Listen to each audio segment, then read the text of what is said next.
Welcome to Wisdom for Life, where we sift through philosophy and find practical advice that you can use in your everyday life. Hi, I'm Dan Hayes, and I'm joined by my co-host, Dr. Greg Sadler, and today we're talking about Stoic practices from Epictetus Enchiridion, and that might sound like a little bit of a mouthful, so we probably have a little bit of explaining to do at the top of this show. I think we should probably spend a little bit of time. Dan and I are both members of the Milwaukee Stoic Fellowship, so we can tell you about what Stoicism is, and then we have to tell you a little bit about this Epictetus guy, why we're talking about him, what's so important, and then, we already got another technical term in there, Enchiridion, what's that? So we got a little bit of stuff ahead of us, but we've got some really cool practices that you can use to start improving your life, and we're going to spend almost the entire session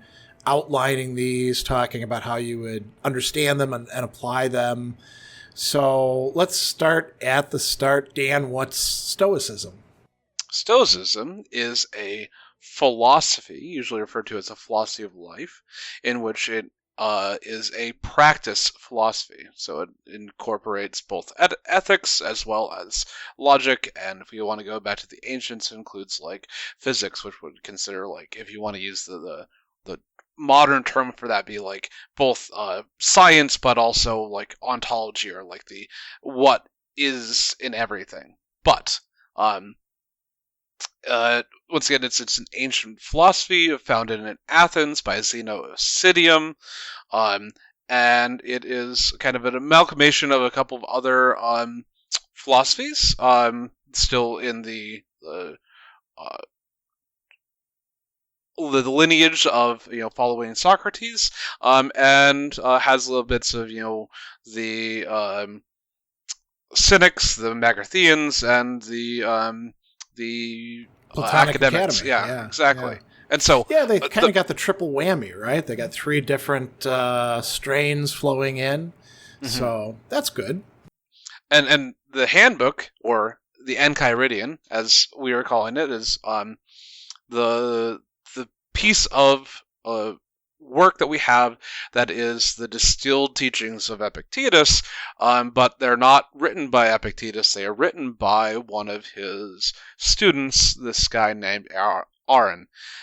And so, can we go through the etymology of the Enchiridion here?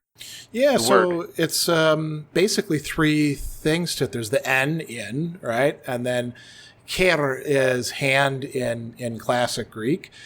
So in your hand, and then the idion is just a diminutive, so the little thing that goes in your hand. And by the way, Epictetus isn't the only person to write something that's called the Enchiridion. Augustine of Hippo would later write an Enchiridion, and there's quite a few other authors. And it's the same basic idea.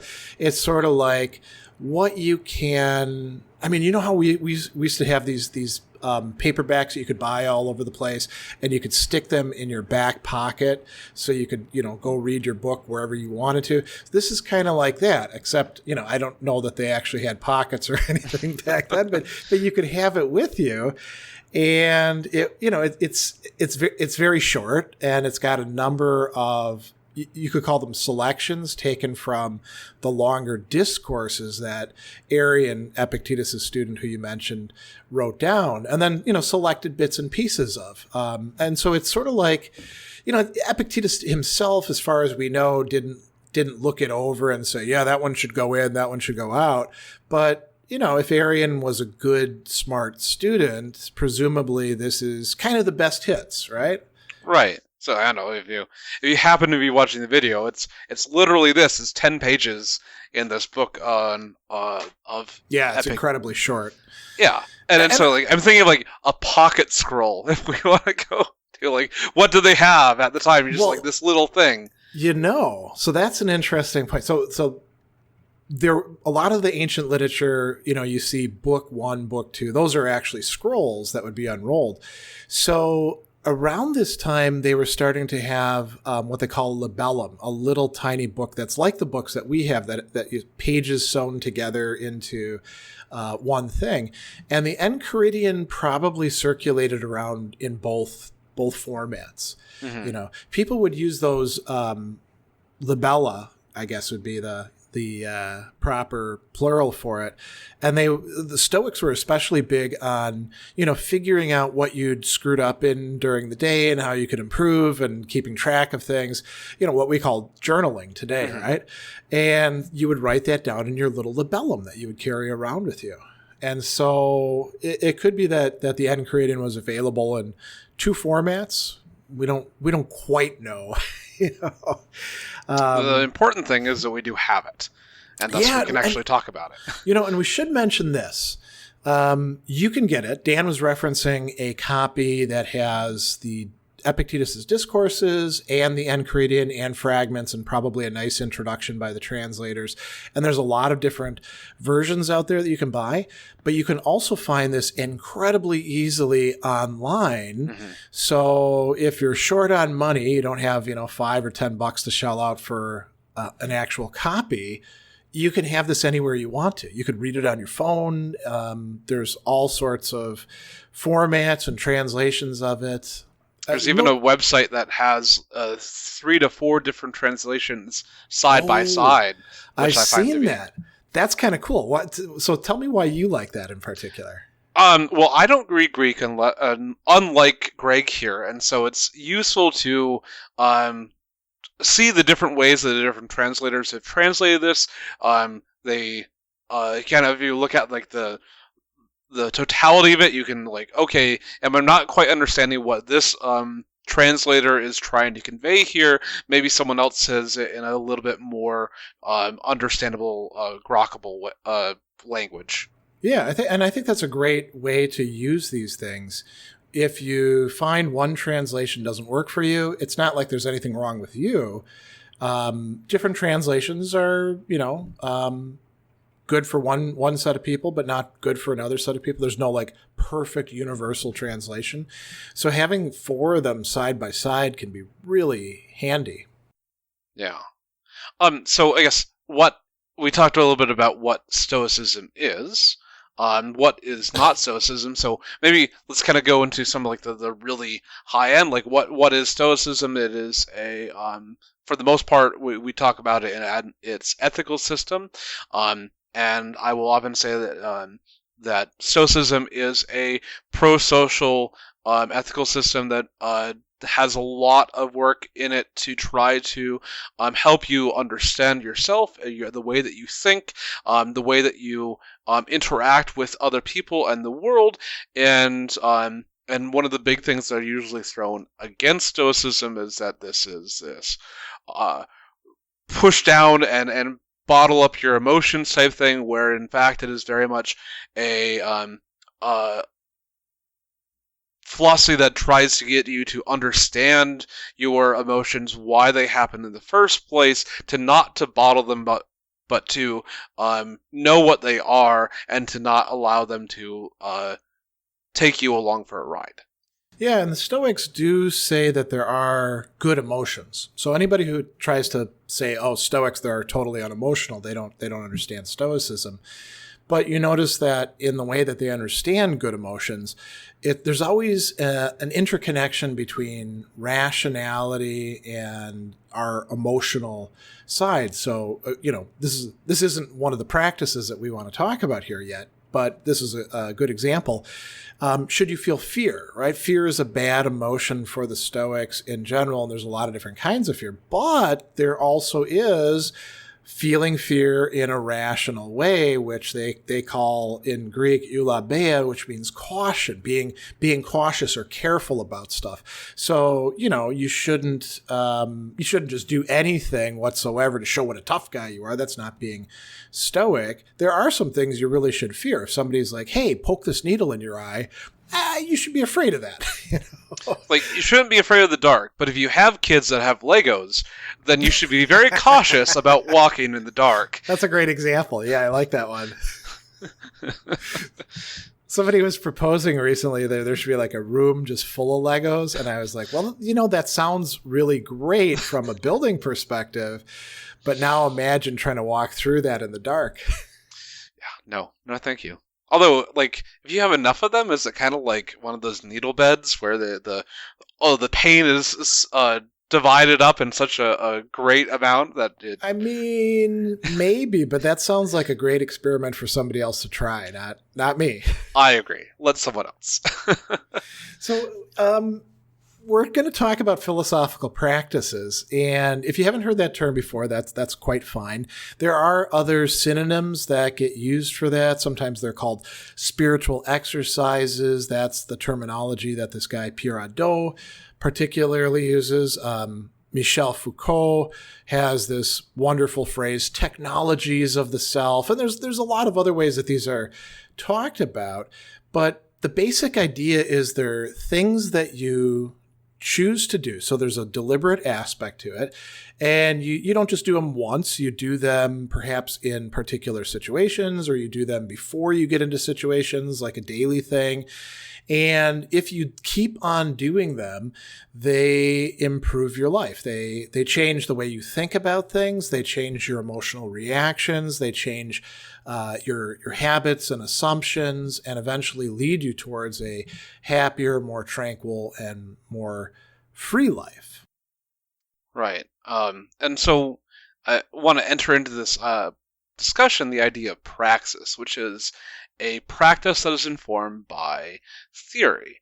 And one of the things that we find with these practices that we are talking about is that the more you do them, the more they become ingrained, and so it reduces your reaction time to becoming angry or something in one thing, and so that you now having this new way that you've trained yourself through this practice allows you to understand a little bit better what the actual theory behind this was in the first place, which allows you to do the practice a little bit better thereafter. Yeah, that's a really good point. It's not, we like to say they're not cookie cutter menu things or bullet points or life hacks where you can get the totality of it just within, a day or something. There's a dialectic here. The more that you do it, the more that you're actually doing action and practice and habit and stuff like that, the more the theoretical explanation of it, or as we're going to talk about some of these, passages from Epictetus, the more sense they make. And it's not as if the sense wasn't there all the time. It's just, we often don't grasp these things right away. And that's perfectly normal. Yeah, we don't have the experience. And so, I don't know what it is to the feeling of skydiving. I have an idea of what it is and what it entails.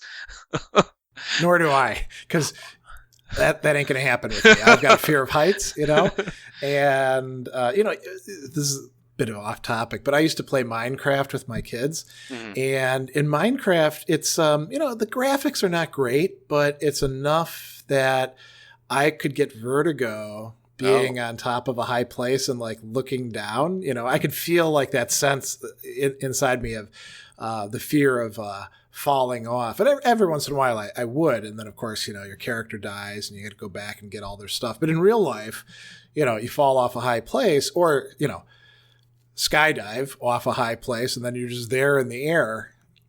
That's definitely an experience. And imagining it for me is already enough for me to say, no, I'm not going to do that. Who knows? Maybe if I actually did do it, it wouldn't be quite so bad. In real life? Yeah. Who knows? Doing those jumps are rather, I don't know, it does seem scary to me, but I know that people do them all the time. There's, I guess, a science to it to a certain extent, right?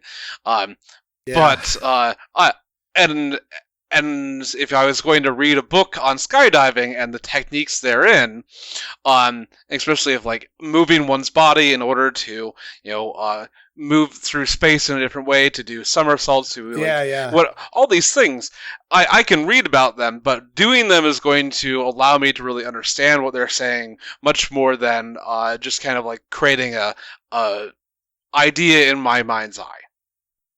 Yeah, that's a great example. I mean, you could say the same thing about like martial arts. You can get these picture books that show you all sorts of moves and stuff like that. But until you're actually like doing the stuff, you don't know.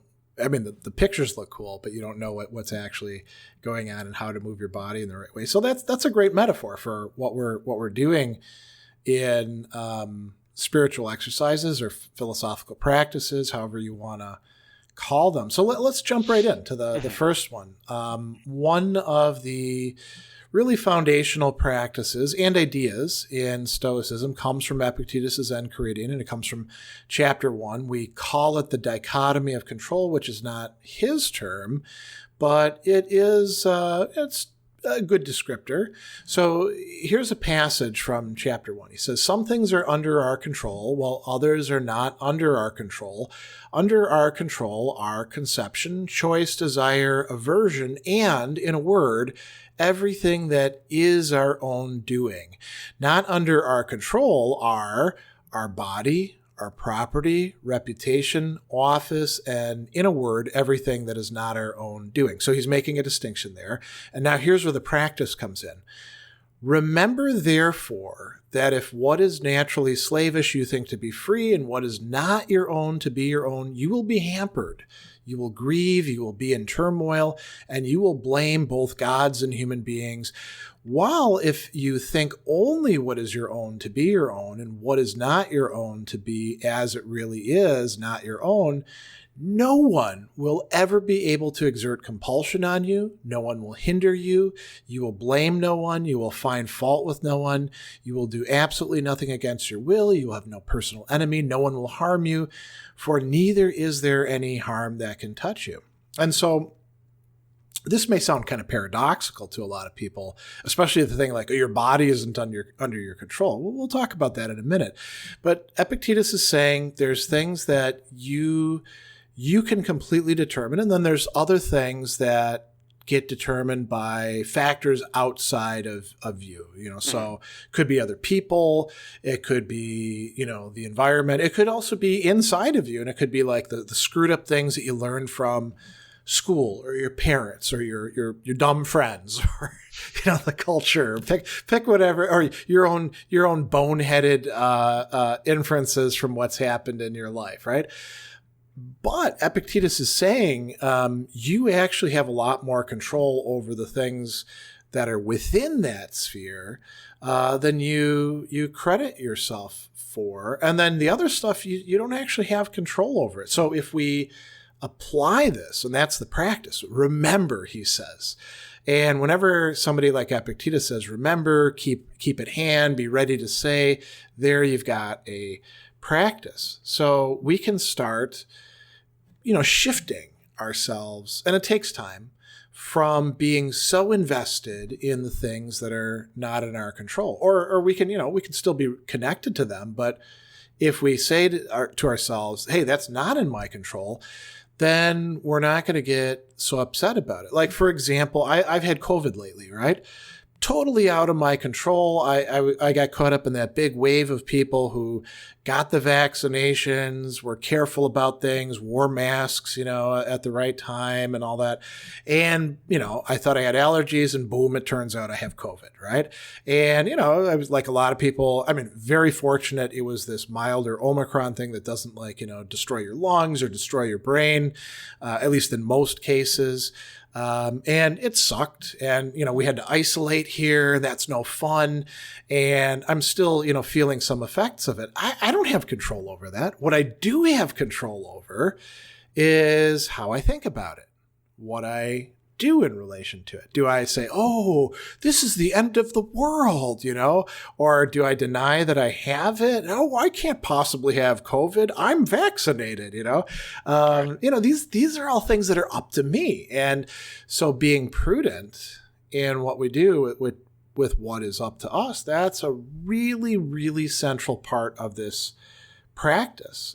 What do you want to add to this one, Dan? One of the things I usually like to add, just especially for someone that's new to this, is those things that are entirely, totally up to us. Because people are just like, oh, well, I have influence over this person. I can go and talk to them Yeah. and get them to do what I want. But you have control over talking to them. You don't have any control over all the other things that they're thinking about and what they are actually going to do. At any point could decide that you're full of it and they don't want to do the thing that you want to do.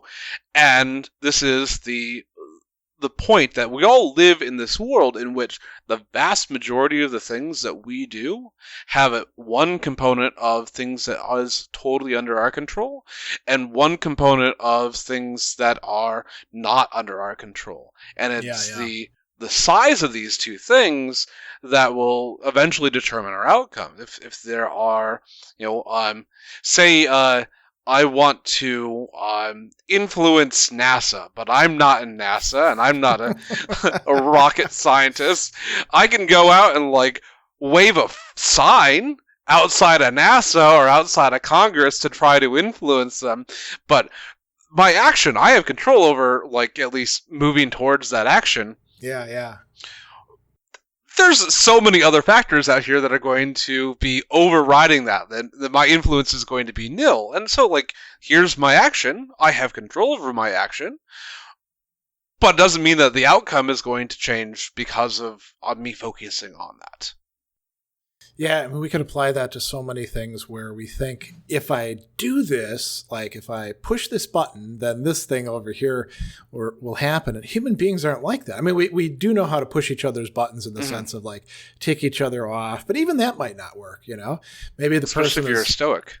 Well, I'm thinking if the other person is becoming not necessarily Stoic, but at least better at managing their emotions, maybe you poking them isn't going to provoke what you want. But I mean, people get this mixed up all the time. And so this is something where we would have to continually remind ourselves in real life situations, and maybe also before we get into situations, so we're not letting our expectations, or as Epictetus would say, our desire, run away with us, so we don't end up getting upset as a result. Right. We've got so I guess maybe some of the other things on the issues that people will have are the focusing only on the individual things that you can do and kind of screwing or dismissing everything else outside of oneself. Yeah, there's a tendency sometimes when people read this to think, oh, I should totally withdraw myself from all of reality, including other people. Epictetus isn't saying that. Mm-hmm. I mean, as you pointed out, Stoicism is a prosocial philosophy, and Epictetus is really big on fulfilling the roles that we've undertaken. So I don't get to say to my wife, if I'm doing something that is annoying her, oh, well, that's totally outside of the sphere of my control, honey. That's Epictetus would say, no, you're screwing up there, buddy. You're misunderstanding it. Another thing too is sometimes people will say, yeah, but I don't really control my thoughts. I have intrusive thoughts that happen. I don't control my emotions the way Epictetus seems to be saying that you do. I can't control what I desire or am averse to. But we can bump it up a level and say, okay, yeah, that's probably true. At least when you're starting out, you're going to have things that you might obsess about, but you get to decide how much you obsess about it and what you do in relation to that obsessing. Do you just give in to it, or do you say, this isn't good for me, I need to do something about this, And so this comes down to one of these other things we were talking about in what's under our control are our desires. And we are obviously bombarded with parts of our brain that says, hey, get that. And some things are definitely good to pursue, food and water. Probably good things to regularly pursue, if you especially if you want to continue living. But we do have the ability to look at these as desires as they arise in us and say, are these things that are something I actually want to desire? If I'm looking at this through kind of a rational lens, what are the conclusions of me wanting to desire these things, and as we'll get into a little bit more, but like this difference between what is actually a good, and Stoicism says the things that are good are not, things like these. All these things that are indifference here are our health, externals, our wealth, our privilege, reputation, all these things. And if you are desiring these things over being a good person, then there is an issue there. Yeah, that's a great point. And I think realizing that the feelings or desires that we have are not just like stuff that we're subjected to and we can't do anything about, but we have some say in it. That's incredibly liberating and powerful. And I think not enough people get that message. They're told you're responsible for your desires, and that's why you're the terrible person you are. But they're not told, hey, you can actually, not like by snapping your fingers, but you can go in under the hood and monkey around with the mechanics of things and change them over time. That's quite helpful. Well, let's talk about the next one. Why don't you lead us into this one? Because this is one that you picked out, Dan. Yes, this is a loving fate, or amor fati. So, do not ask things to happen as you wish, but wish them to happen as they do happen, and your life will go smoothly. And so this is another way of saying, happiness is reality, or reality minus expectations. Okay. Yeah. Or rolling with the punches, right? Yeah. So we've got this idea here that once that there are disturbing things, that we are disturbed by the incongruity, or like the mismatching between what we want and what is in the world. And so like I can want a Ferrari outside. But doesn't mean that it's going to be out there. And if I want it and it's not out there, then I'm upset that it's not out there. I have to have my Ferrari. Like it's, I just got a Toyota, so like, which is a fine car, but I'd also be like, you could get some Ferrari decals or something. Yeah, but I was thinking more along the lines of, if someone happens to steal my car, and I go outside and I see my car's there, and I'm wanting my car to be there, I'm going to be disturbed. That's going to probably elicit anger, in the fact that the car is not there anymore. Yeah. And especially because you're gonna run through 1,000 different things. Oh, that means I can't do this, and I have to do this, and I have to call the police, and I have to, all these things. Or maybe you got towed, and all these things that you're like, I don't want to do. But if you're like, okay, I can sit here and say, I could really, really desire this, and I'm going to get angry at that. Instead, you're like, okay, the car is not there. What does one do next? Exactly. What does an excellent person in this situation do? Do they yell and rant and rave, and they get angry at their friends and their loved ones because this thing happened? Or do they like, okay, here are the things that I need to do to either get my car back or to call up my insurance or what are all these things, and maintain this calmness that is in that person for that. Yeah. I think so there's all those like things that we find blows, or challenges, however we want to put them, right? We want things to be this way, and they're the opposite. You want your car to be there, it's gone, right? Mm-hmm. You want to be healthy, you're sick, right?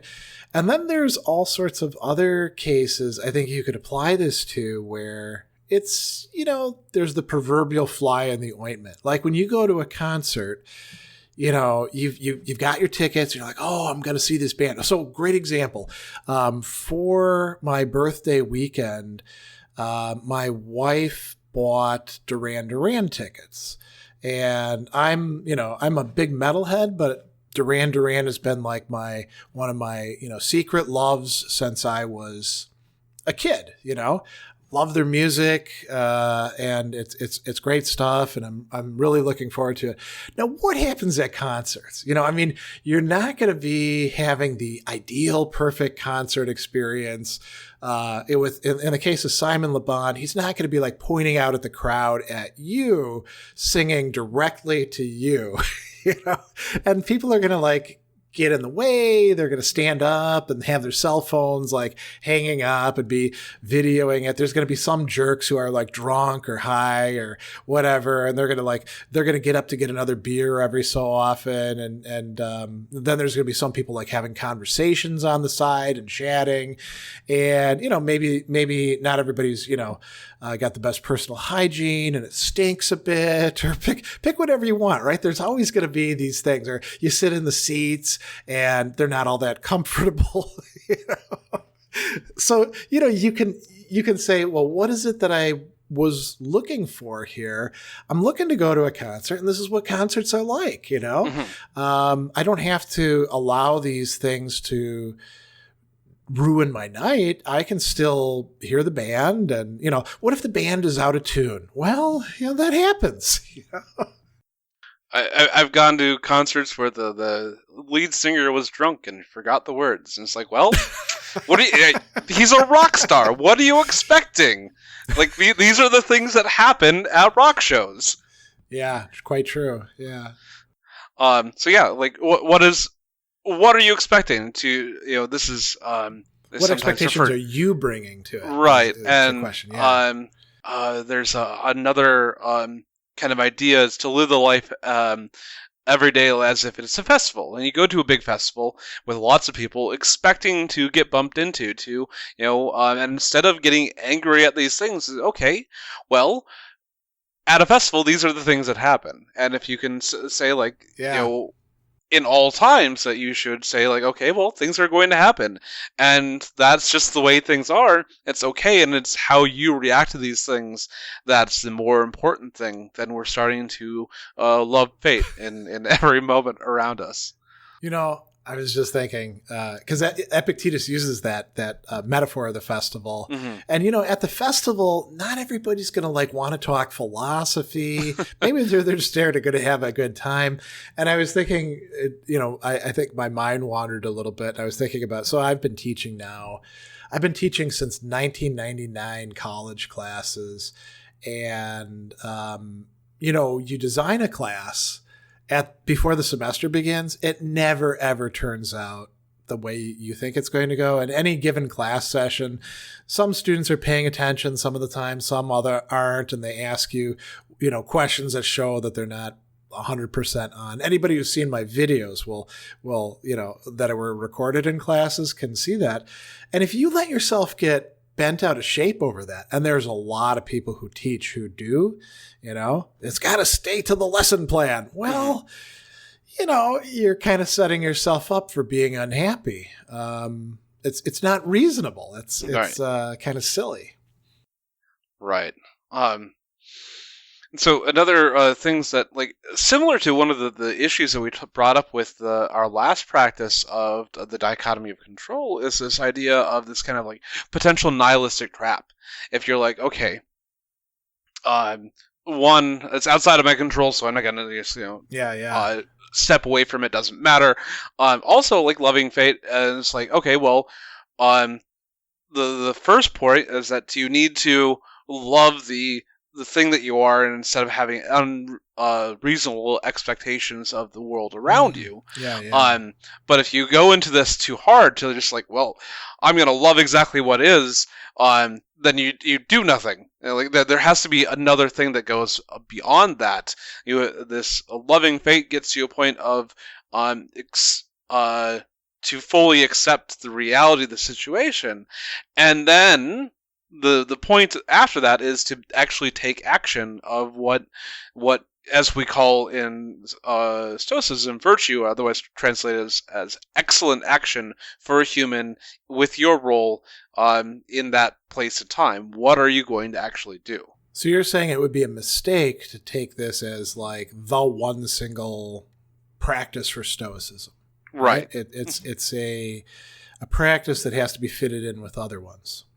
And since we are talking about Epictetus, maybe I'll have a slight aside to his pedagogical workings of the disciplines that he has. He has the discipline of assent, the discipline of action, and the discipline of desire. Desire, thank you. And so we already talked a little bit about desire first with the dichotomy of control. What are the things that are actually valuable? We use the dichotomy of control to help us figure out what things are actually valuable. We assent to the reality of the situation by, figuring out tools that allow us to understand the world well. And one of these things is looking at the world through a amor fati, to love life, or to love fate, to see the world as it is and not with like a rose-colored, wouldn't it be great if I had this type of way on it? And then the last part, and they talk about this as like a tripod, that without all three parts it would not stand, is that there's also that portion of action. What do you do next with this information, with these right judgments, and having a really good understanding of the world around you? Now, you are involved in startup culture, and that seems like something where, that the dichotomy of control seems to be something that would be very helpful in that, because there's so few things that are actually in your control, and yet there's so many things that you do need to do. What about loving your fate? Does that fit in with it? Wouldn't it introduce a kind of passivity where you're like, well, maybe investors will invest, maybe they won't. It wouldn't do that, would it? Well, it's a little bit of that nihilistic trap. But this is actually absolutely, like, only 1 in 20, or about 5% of startups actually make it to the point where there is either that's rough. becomes a going thing, or they get acquired. And this is actually something that's really useful because you have such low probability that it's going to actually happen in the long run, that it's like, okay, well, now what? It failed. I worked as hard as I could. I have my action. I realized that there's a small amount of insurance. I'm trying to do this thing. There is, people out there are trying to help you to do these things. People are counting on you to do these things, and you do them as well as you can. But once again, there's so many things outside my control. Okay, accept that. And if it does fail, even though, especially because there's such a high chance of it failing, say, those things happen. That is okay. What did I learn from this? What can I do next? It occurs to me that this would apply really well to being a fan of a sports team. Particularly, it could be college, it could be professional, it could be amateur, whatever. So just think about the NFL, right? Unless you're like a fair weather fan, like all the people who were Cowboys fans here in Wisconsin in the 1980s when the Cowboys were hot, you're probably a Packers fan. And the Packers have been pretty decent for, a decade and a half, maybe 2 decades, with the Favre and the Rodgers era. But that's going to come to an end eventually. We don't have any great, new quarterback ready to step in, and there's always problems. And, I grew up in the 70s and the 80s when the Packers, they did have a few winning seasons, but mostly they were just terrible, And you can say, well, I want my team to go to the Super Bowl and win the Super Bowl. And, well, you can desire that all you want, but, there's a lot of teams in the league. So the odds of your team any given year, unless we're talking about when the Patriots were dominating everything year after year after year, which is kind of a weird fluke, the odds are pretty low. It's sort of like a startup, except, of course, there's a hell of a lot less work involved in being a sports fan than there is in being involved in a startup, right? You can just sit back on your butt and watch the TV and, yell at the screen every once in a while. But, once again, you said, there's 1 in 32 teams. There's obviously greater, movement going on there and a whole bunch of other places. But maybe here's another little quote to kind of wet our whistle here. So day by day, you must keep before your eyes death and exile, and everything that seems terrible, but death above all, and then you will never have any abject thought or desire anything beyond due measure. So how does that fit in with amor fati or love of fate? So this is, I guess, a little bit of pulling into like this premeditato malorum, or thinking about bad things before they happen. But especially like it's trying to get you to love the reality of things. Like you can death and exile and anything that you think is terrible can come at you at any point in time. And if you are not afraid of these things, it becomes a lot easier for you to desire the things that are, because you think, okay, these things aren't actually bads in and of themselves. It's only how we're reacting to them and allow us to more easily accept the reality of them. That is a good segue into our next practice, depersonalizing problems. So, I mean, if you have a hard time thinking about the death of those close to you as being something that, is definitely not to be preferred, but it is indifferent, then this might be helpful. So Epictetus says, this is in chapter 26, what the will of nature is may be learned from a consideration of the points in which we do not differ from each other. For example, when somebody else's servant breaks the drinking cup, you're instantly ready to say, well, that's one of the things that happen.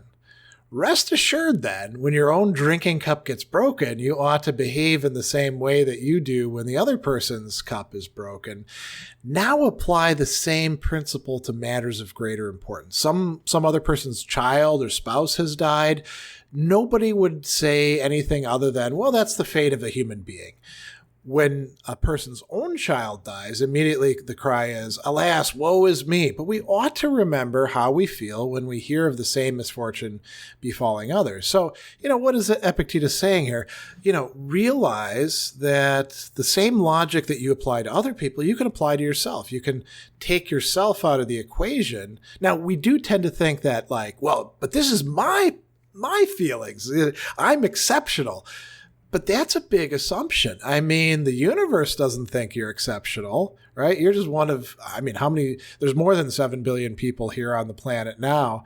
That's an awful lot. You're just one little tiny blip. And if all the others, when these things happen to them, you're like, well, that's the way it goes, Mm-hmm. You can apply that just as much to yourself. And so you can, when you're experiencing something bad, like, oh, I lost a job. Well, what did you say when other people lost their job? You can remind yourself about what stance you take towards that. And then you can, apply it to your own condition. And you can also you can kind of turn it in another way and say, well, how would other people look at what's happening to me? I mean, do they take it as much to heart as I do? And I kind of think when you do this, it helps you to feel a greater sense of confidence that you can handle the situation. It's terrible when your child dies. But people have that happen to them, and it doesn't absolutely destroy them. Mm-hmm. Life still goes on, when it's lesser stuff, if your drinking cup gets broken, you might be very, very attached to your cup, but hey, it's a cup, Okay, I had a roommate who had a dog that destroyed the mortarboard in which I graduated with. It's like, I can't get that back. It is gone now. But it was only ever, some cloth and some cardboard and some elastic in the first place. And yeah, it's okay. I still had the memories. I still had photos. It definitely got that diploma. Ain't going anywhere. At first, it was I was upset, and now I'm like, okay, well, it was. It is a thing that happened.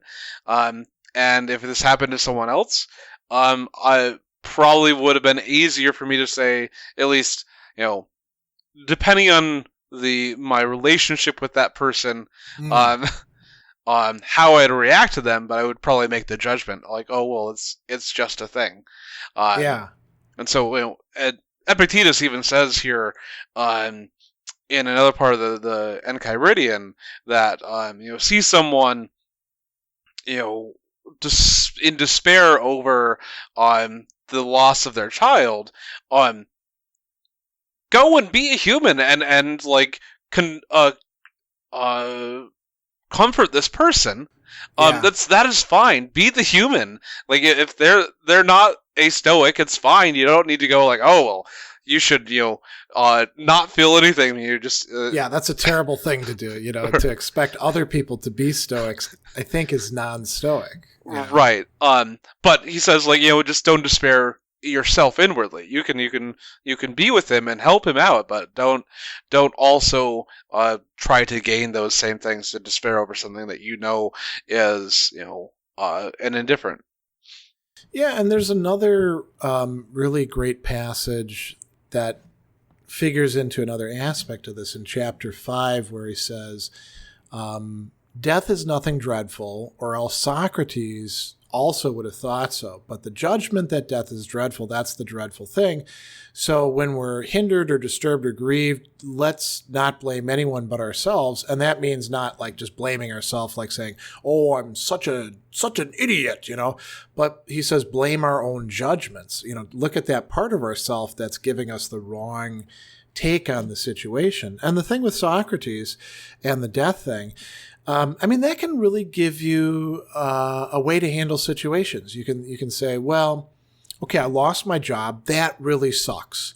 It's not a great economy, but it doesn't have to destroy my life and make me depressed, because look at how that person over there who also lost their job is handling it. There's nothing necessary about making me feel depressed or despairing. And then you can say, well, I still do feel depressed or despairing. And then you can say, well, because it's not necessary, there's got to be something going on in your way of looking at it that other person's not doing. Maybe let's look a little bit more closely at that. And then once you disentangle it, maybe you don't have to be depressed or despairing, And so a little context here. Socrates was sentenced and unjustly put on trial, and then for corrupting the youth of the city, because he was out there talking about what is justice and why should we worship the gods and all these things. He's just asking these things.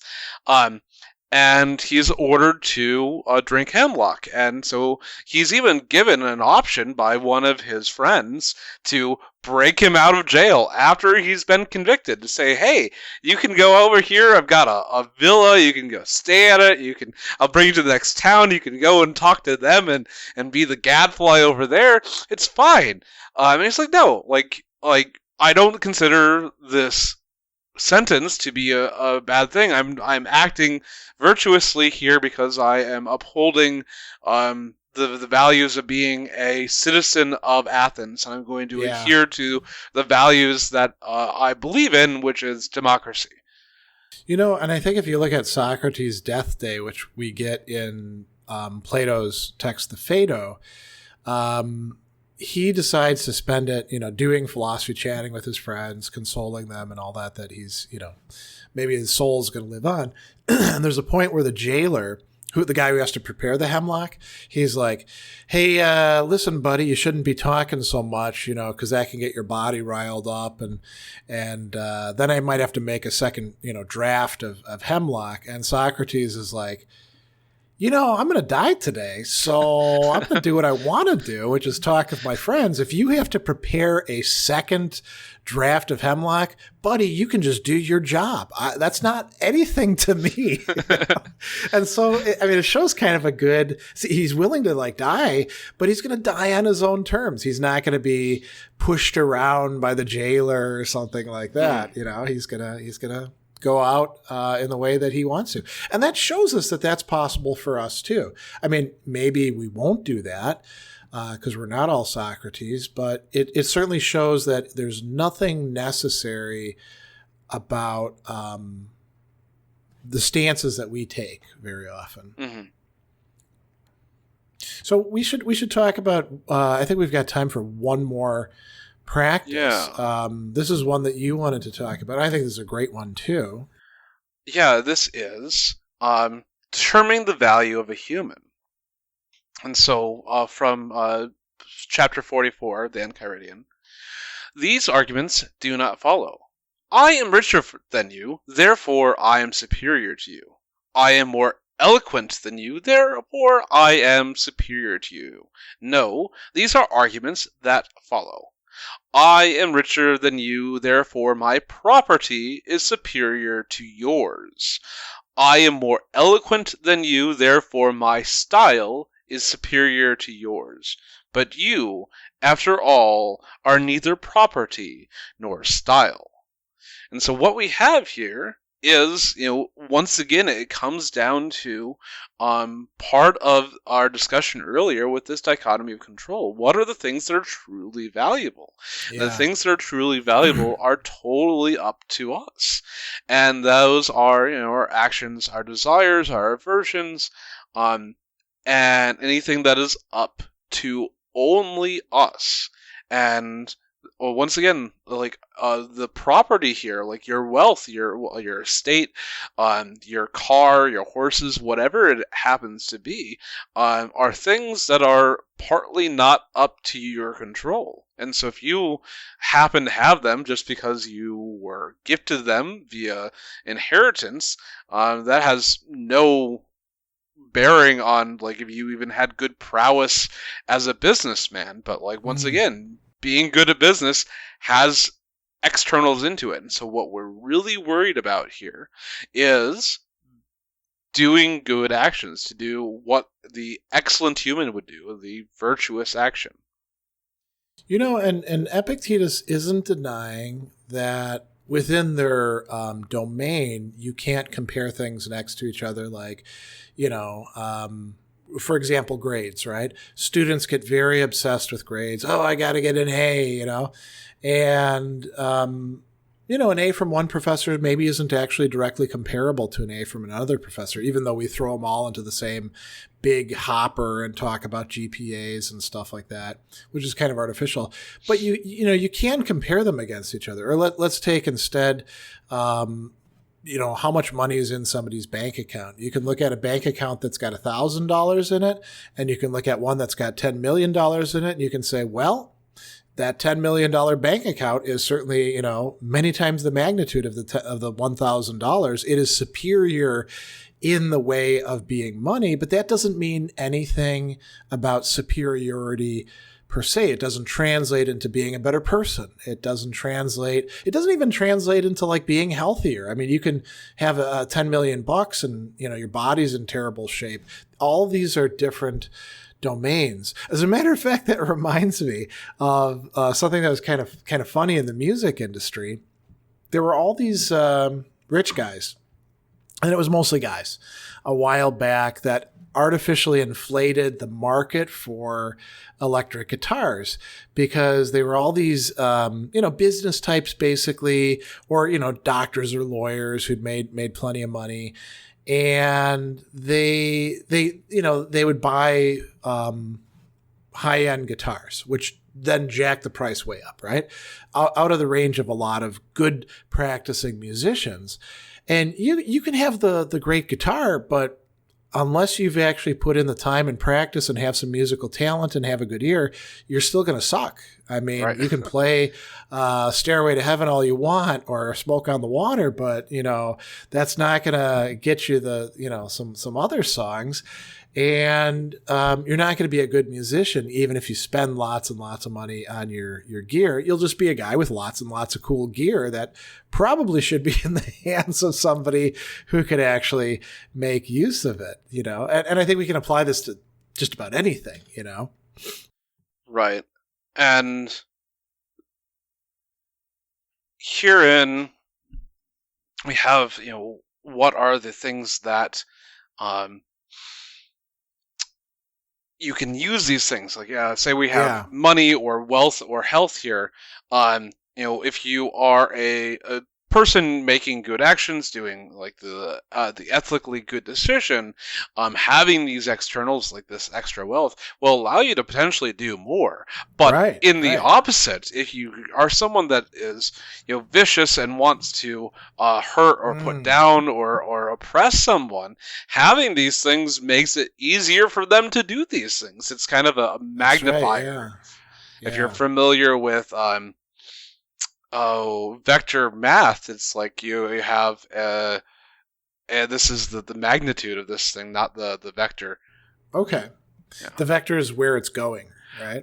For our listeners. Yes, so we've got a unit vector that is a value of 1. It has a direction, and it's but then the magnitude is applied to it. And so if you've got a lot of money, you can make the good thing really good or a bad thing really bad. And so they'll talk about a tyrant. If you have a ruler who is a tyrant, usually you consider health to be a good, like a universal good. but you'd like that guy to get sick and die. Right. Yeah. And there's another passage that you picked out that's connected to this, chapter 6, don't be elated at any excellence which is not your own. If a horse should say, I'm beautiful, it would be bearable. But when you get elated and you say, I have a beautiful horse, know that you're elated about what in fact is only the good of the horse. What is your own good? The use of impressions or in Greek phantasiae. So when you behave consistently with nature and the use of these, you should be happy, you should be elated, for you will be elated about some good of your own. And this goes to, we could talk about virtue in this case. Do you have any virtues? If so, be happy.